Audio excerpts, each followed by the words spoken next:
Well, I didn't think some of you guys were going to make it. But I'm so glad you did. Welcome and congratulations. Now, I had a privilege many years ago of meeting Ronald Reagan. For those of you who haven't taken history, he was a president.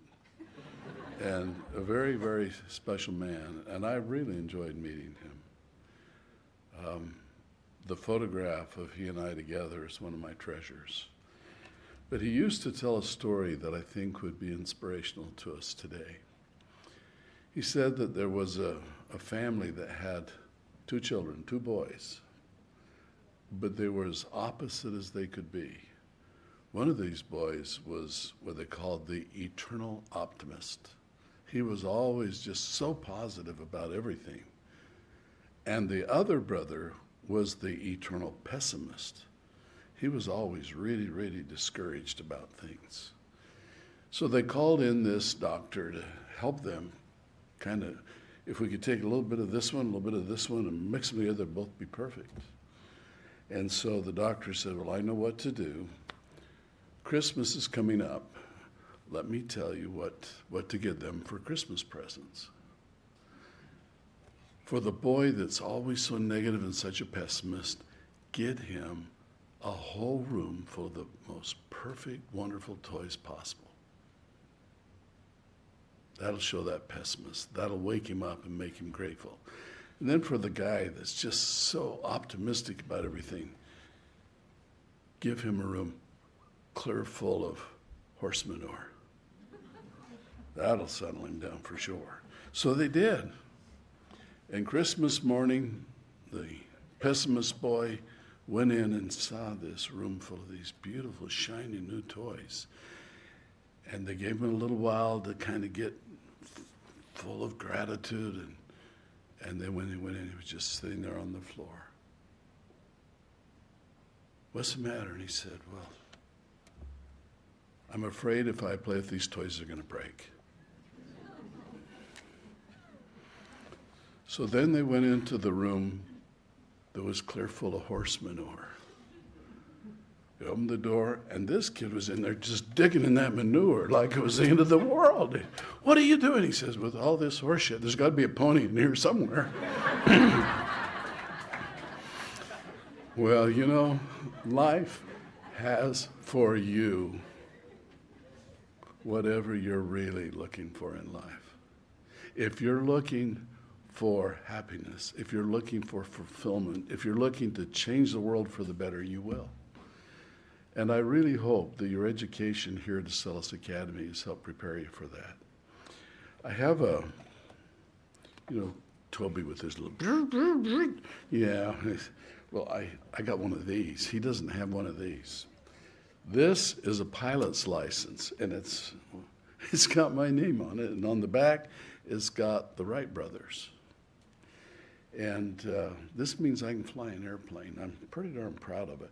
In fact, my heritage is the Wright brothers because my mother's maiden name was Wright, so I'm probably related.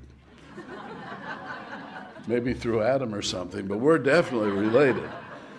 But the Wright brothers did something really amazing, and it goes like a story in our family. There's two family Wright stories I want to share with you because I think they have a good message. The first one was back in the early days of aviation. There was a young Wright boy that lived on one side of a small town with very congested streets, and the place where he worked was on the other side of town. He had to go through town every day, and it was long ways. And so his dad had the Wright brothers make him this special little vehicle so that he could get to work on time. And he'd get on the vehicle, but when he tried to go through this town, the streets were so tight and narrow that the vehicle wouldn't fit down the streets.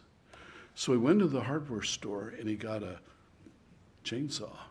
And he just kind of chainsawed off part of this vehicle so it could get through the streets.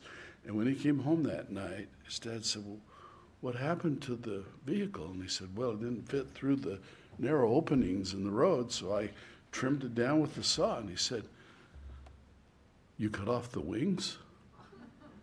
And you know, he could have flown over, but he didn't have the vision of the power that he really had. Now, another story that's tradition in our family is about the fast right runner. This is the guy that could run a race so fast. He could start off like nobody else.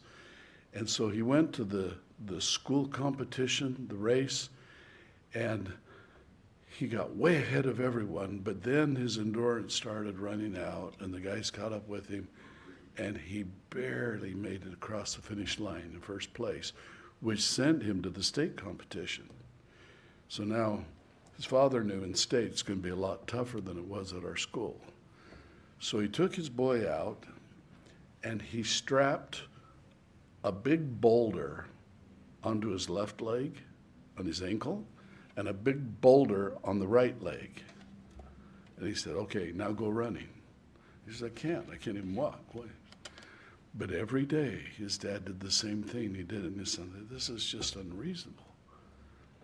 When he went to the race, he didn't have the boulders, and he won the race easily. And he says, Dad, it was like I was running downhill. Without those boulders, it was like I was running downhill. Tobias told us about the butterfly, and that is a sad story.